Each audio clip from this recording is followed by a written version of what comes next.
I've been living life right like I could just die any minute. Going for a ride down the side, PCH country limit. I don't need a guide, follow lights, take me where I wanna visit. Are you alive? Or just breathe in. Hello et bienvenue sur Flower and Party, un podcast plein de bonne humeur, de paillettes et de fleurs, séchées de préférence, autour du mariage, mais pas que. Naissance, baptême, fête de famille, je suis accro aux beaux événements et j'ai envie de partager avec toi mes expériences, mes conseils et les pépites que je peux découvrir autour de ce thème. Tu viens ? Hello et bienvenue dans ce tout nouvel épisode du podcast. J'espère que tu te portes bien aujourd'hui. Et moi ça va de mon côté, si tu te demandes. Aujourd'hui j'ai eu envie de te faire un petit épisode un peu random, un peu mariage mais pas tellement, assez lié aussi aux créations que je peux faire, évidemment, parce que je baigne dedans. Ça fait vraiment partie de l'identité de la marque que j'ai créée. Je t'en ai parlé de nombreuses fois. Je sais, je suis assez relou avec ça. Donc, comme tu le sais, j'ai une marque qui s'appelle Atelier des Prés. Je fais des créations à base de fleurs séchées. Et dans chacune de mes créations, j'intègre des pierres naturelles. Alors, les pierres naturelles, pierres fines, pierres semi-précieuses. En gros, ça recouvre tout ce qui est quartz, améthyste, citrine, aventurine, enfin toutes les pierres auxquelles on prête des vertus positives, que ce soit pour la chance, pour l'état d'esprit, pour voilà, tout un tas de choses. Donc moi, c'est vrai que c'est quelque chose qui m'a depuis toute petite intéressée. Enfin, mes premières pierres de quartz et d'améthyste, je les ai eues, j'avais 6-7 ans, quoi, et je les ai toujours d'ailleurs. Et du coup, voilà, quand j'ai réfléchi à faire des créations pour des mariages, pour des baptêmes, pour des beaux événements, bien entendu, intégrer des pierres naturelles avec plein de good vibes, plein de belles promesses, de succès, d'amour, de réussite, de joie de vivre. Je me suis dit que c'était juste l'association parfaite, et en plus d'être belle, d'apporter de la brillance, d'apporter de la délicatesse aux créations, voilà, elle porte chance. Donc je trouve ça un super message à s'adresser ou à adresser aux gens qu'on aime. Donc bref, je t'explique toute la genèse de pourquoi les pierres naturelles sont intervenues dans mes créations. Mais en tout cas, même au quotidien, je dispose de pierres naturelles pour chez moi. J'aime bien les utiliser. Je trouve que ça sert pas mal à l'ancrage. Et je me suis dit que peut-être, si jamais ça t'intéressait aussi, tu aimerais savoir, en fait, quelle pierre correspond à quel type de bénéfice, en fait. Donc, comme je te l'ai dit, c'est quelque chose qui a énormément le vent en poupe depuis plusieurs années, parce que tout le monde a besoin, voilà, d'avoir des good vibes dans sa vie, et on les comprend, n'est-ce pas? Et puis, il y a un grand retour de la spiritualité, de l'ésotérisme, du rapport à la terre, du rapport à la nature. Du coup, la pierre reine, la pierre dont on entend parler partout, tout le temps, je pense qu'elle s'impose à nous, c'est bien sûr l'améthyste. Parce que oui, l'améthyste est surtout connue pour ses vertus équilibrantes, hormis son aspect très esthétique qui, je pense, parle à beaucoup de gens parce que voilà, sa couleur violette, très cristalline, avec une transparence et plein de relief, est vraiment quelque chose, voilà, qui, je pense, appelle à l'esthétique de chacun.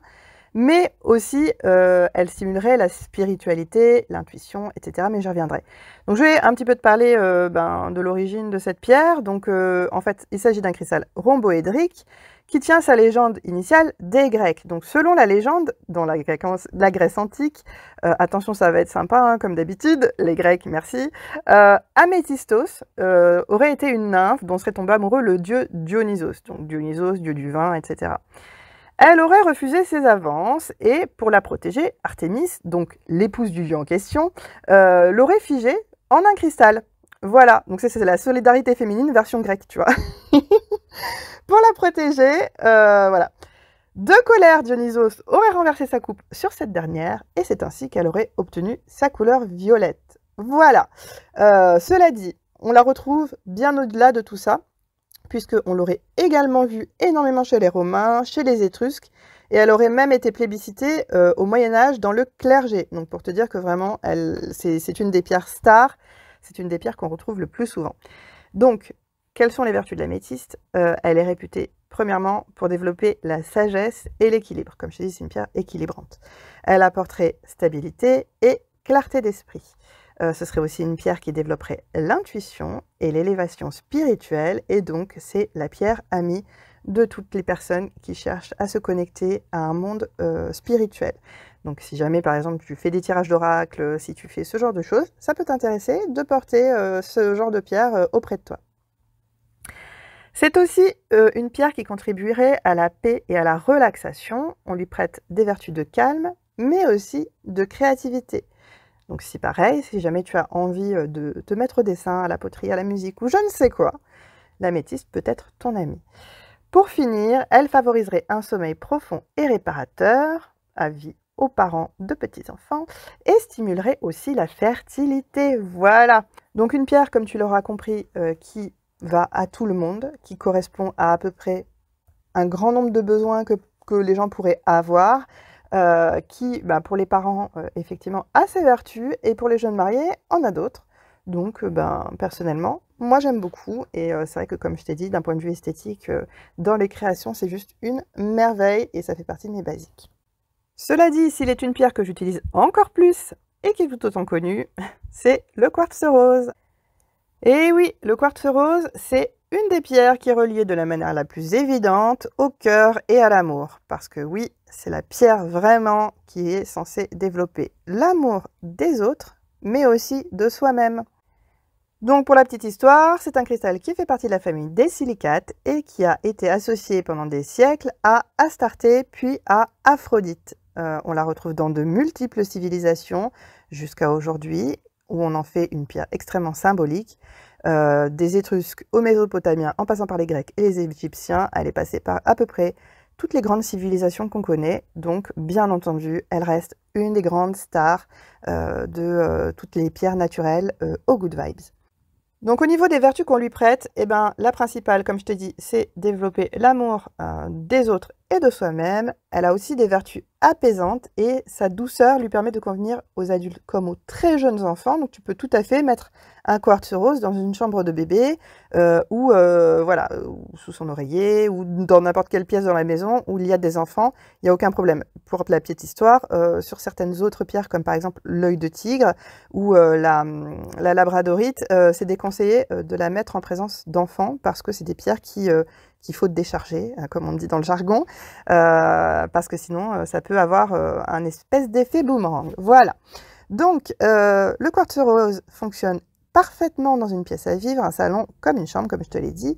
Il développe la confiance en soi, il favorise également les relations harmonieuses et personnellement, je trouve que c'est une super belle promesse d'avenir pour les jeunes mariés ou les futurs parents. Et ça, franchement, on ne passe pas à côté. Une autre pierre dont j'avais envie de te parler, c'est la citrine. Alors la citrine, elle est un petit peu moins connue, mais à mon avis, elle a des vertus ultra positives et je trouve que voilà, elle gagne à être connue et personnellement, il s'agit d'une de mes pierres préférées. Donc la citrine tire son nom forcément de sa couleur jaune citron. C'est un cristal de quartz qui va du jaune très pâle à l'orange et brun. Et en ce qui me concerne, je dois dire que c'est dans sa version la plus claire et dorée qu'elle me parle le plus. Mais bon, ça c'est mon avis personnel. En tout cas, il s'agit d'une pierre solaire extrêmement bénéfique, qui est connue pour favoriser la joie de vivre, et elle n'aurait d'ailleurs jamais besoin d'être nettoyée. Donc comme je l'ai dit, elle est symbole de joie de vivre, d'optimisme et de bonne humeur. Alors franchement, que demande le peuple? Personnellement, j'adore. Je l'ai déjà dit, mais je le répète.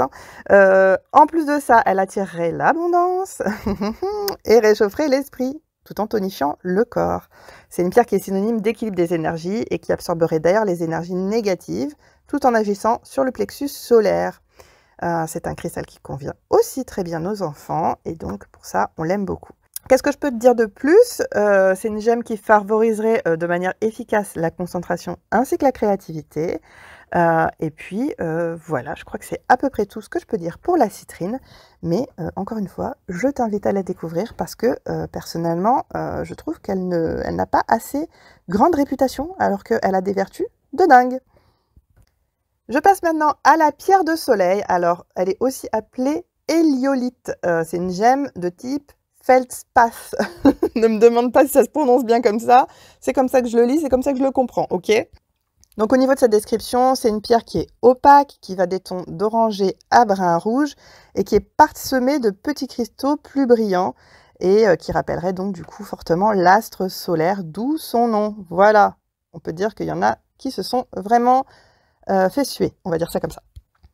Et donc la pierre de soleil, c'est une pierre de lumière qui porte en elle la force vitale et la chaleur. On l'associe d'ailleurs souvent au chakra racine et au plexus solaire, et donc elle serait synonyme de puissance.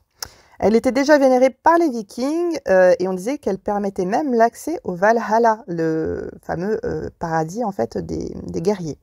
Les bouddhistes aussi l'associaient au dieu Vishnu, et d'ailleurs c'est toujours le cas, je ne sais pas pourquoi je parle au passé. Et c'est aussi une pierre qu'on associe à la chaleur, au courage, à la force intérieure. Elle apporterait aussi l'abondance et favoriserait l'action. Et elle est aussi associée au désir charnel et à la fécondité. Il s'agit d'une pierre à l'énergie forte, dont j'apprécie beaucoup l'aspect brut et cet aspect de connexion aux racines. Voilà, encore une pierre au pouvoir trop peu connu et qui personnellement fait partie de mes favorites. On passe ensuite à l'aventurine. Alors l'aventurine c'est pareil, j'adore l'utiliser, notamment pour ajouter un petit something blue à mes créations, tu sais, pour quand tu vas te marier, c'est toujours bien si tu souhaites conserver les petites traditions, tu sais, something borrowed, something blue, tout ça, tout ça. Donc l'aventurine, c'est une gemme opaque à la couleur bleu-vert, hein, donc du coup tu auras bien compris, qui est connue pour la confiance en soi. Alors, on l'a trouvée pour la première fois dans des écrits de la Chine ancienne il y a 4000 ans. Donc autant dire que ses vertus sont plus que connues. D'ailleurs, à l'époque, on lui donnait le nom de pierre impériale. Je te fais pas un dessin, hein, pourquoi? Donc c'est une pierre de la famille des quartzites qui est réputée pour sa capacité à développer, elle aussi, la joie de vivre, la créativité, mais aussi la confiance en soi. Et on la recommande souvent pour entamer un processus de connaissance de soi-même. Ça, c'est très important à savoir. C'est une pierre qui aiderait à avoir les idées claires, à prendre les bonnes décisions. Elle est symbole de liberté et de maîtrise de son destin. Elle favorise donc grandement la confiance en soi-même, mais aussi en son avenir, en ses décisions, et favoriserait par conséquent la tranquillité d'esprit. D'ailleurs, on pense que c'est un anti-stress. C'est aussi une pierre qui raviverait l'humour et la positivité pour ceux qui en ont besoin. Voilà, donc de mon côté, je lui prête aussi des vertus d'amour du voyage et de découverte. Est-ce que c'est à cause de son nom? Est-ce que c'est juste un feeling personnel? En tout cas, je sais que quand je touche une aventurine, j'ai des envies de voyage qui se ravivent. Donc voilà, je pose ça là, comme on dit. Et pour terminer, j'ai envie de te parler de la pierre de lune. Alors, c'est une autre gemme de la famille des feldspathes, parce que j'aime bien me donner des difficultés quand il s'agit d'articuler, n'est-ce pas? Et là, c'est un cristal qui est lié à la spiritualité et au chakra du troisième œil. Donc, elle est associée à la nuit, forcément, pierre de lune, au rêve et au développement de l'intuition. Elle développerait ainsi l'ouverture d'esprit et surtout la réceptivité aux messages légèrement subliminaux qui pourraient s'adresser à nous. Et elle chasserait aussi les peurs, notamment la peur d'entreprendre certaines actions. Elle favoriserait aussi l'acceptation de soi et des autres. C'est une pierre d'harmonie intérieure et de zénitude. Voilà, donc elle harmoniserait aussi les relations comme la confiance et l'amour de soi-même. Est-il besoin de le dire? Elle se recharge à la lumière de la lune. Au moins, c'est pas très compliqué de s'en souvenir. C'est une pierre très très douce dont l'énergie convient parfaitement aux enfants. Elle chasse l'anxiété, elle apporte du bien-être et pour finir, elle aussi développerait la fécondité.